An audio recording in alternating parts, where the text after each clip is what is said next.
Okay, today we're going to finish up the fractions and we're going to talk about another scenario, which is what if your variable is being multiplied by a fraction. And so the way that you undo this, okay, is dividing by the fraction, which is the same as multiplying by the reciprocal. Okay, and again, I feel like that's a lot of words, so I'm just going to show you, and I think it'll make more sense. So this is saying x times 2/3 is 8. So I'm going to multiply both sides by 3/2. Okay, we'll deal with this side in a second. Let's look over here. The reason that I did that, okay, well, there's a couple different ways you can look at it. If I were to cross reduce, 3 and 3 would cancel out, 2 and 2 would cancel out, and I would just be left with x. I could also look at it and say 3 times 2 is 6, 2 times 3 is 6, 6/6 is 1, and so they would cancel out that way as well. But that leaves me with just x, which is what I want. Okay, but now over here I have 8 times 3/2. So I'm going to go ahead and write 8 as a fraction by putting it over 1. That always helps me kind of visualize it better. So now I can cross reduce. 2 and 8 are both divisible by 2, so that gives me 1 and 4. So now it's a huge jumbled mess. Sorry. So on the top, I have 4 times 3 is 12.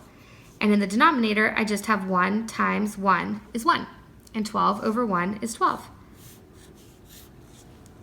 Okay, so let's look at letter B. I'm going to do the exact same process, okay, and you'll hopefully catch on pretty quick that we're doing this exact same process. Sorry, there goes a motorcycle or something. We're doing this exact same process on every single question today. So I'm going to take this 4/5 and I'm going to multiply both sides by 5/4. Oh, and look, it's 8 again. That's convenient. Okay, so now 5 and 5 cross reduce, 4 and 4 cross reduce. All that's left is x, which is what I want. So I'm going to go ahead, I'm going to put 8/1, right, because I want it to be a fraction times a fraction. And then 8 and 4 are both divisible by 4. 4 goes into 4 one time, and it goes into -8, -2 times. So on the top, I have, or over here on the left, I still have x. -2 times 5 is -10. 1 times 1 is 1. There you go. So let's look at C. Actually, why don't you pause it and try C and D, and then I'll walk you through them and you can check. Okay, welcome back. So hopefully you did those. So we're going to multiply both sides by 7/2. So I do that. Oops, sorry, I'm back. My phone died. Okay, so we're going to multiply both sides by 7/2, and then I went ahead and put 4/1 so that it's a fraction. Now I can cross reduce. 2 goes into 4 2 times. So what's left on the top is 2 times 7 is 14. Oh, and on the bottom, it's just 1 times 1 is 1. So I don't even need to write it.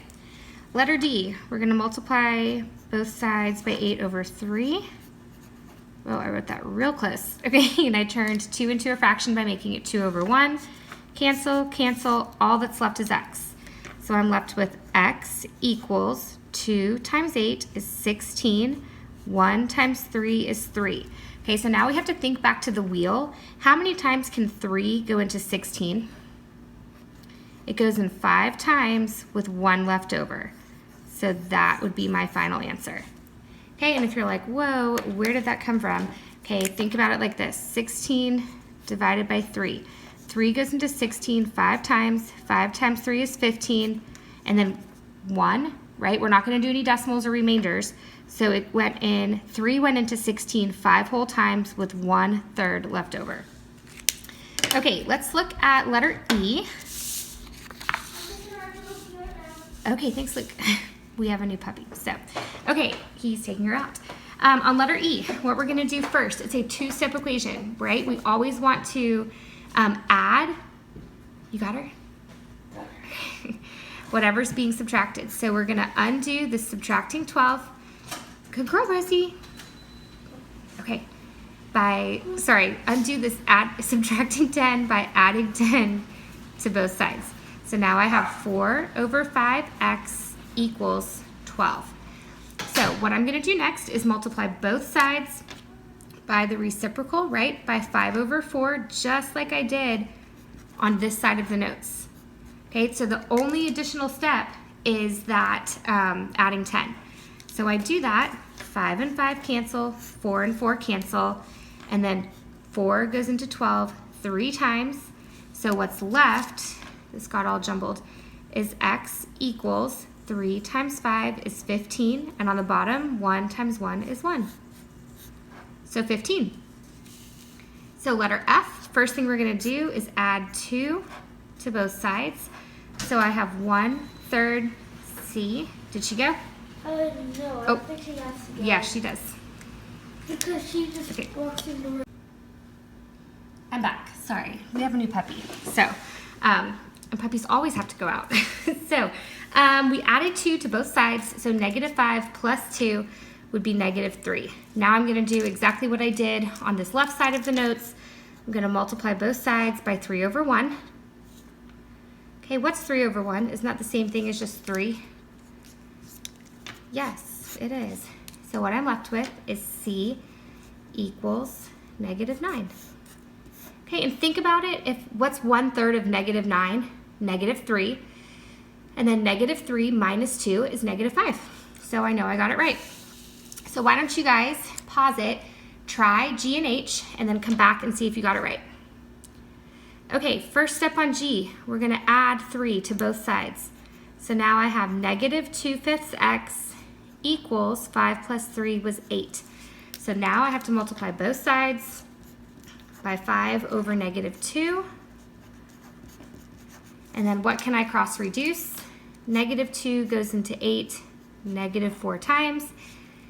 Oh, cancel, cancel. So I'm left with x equals -4 times 5 is -20. And that's it.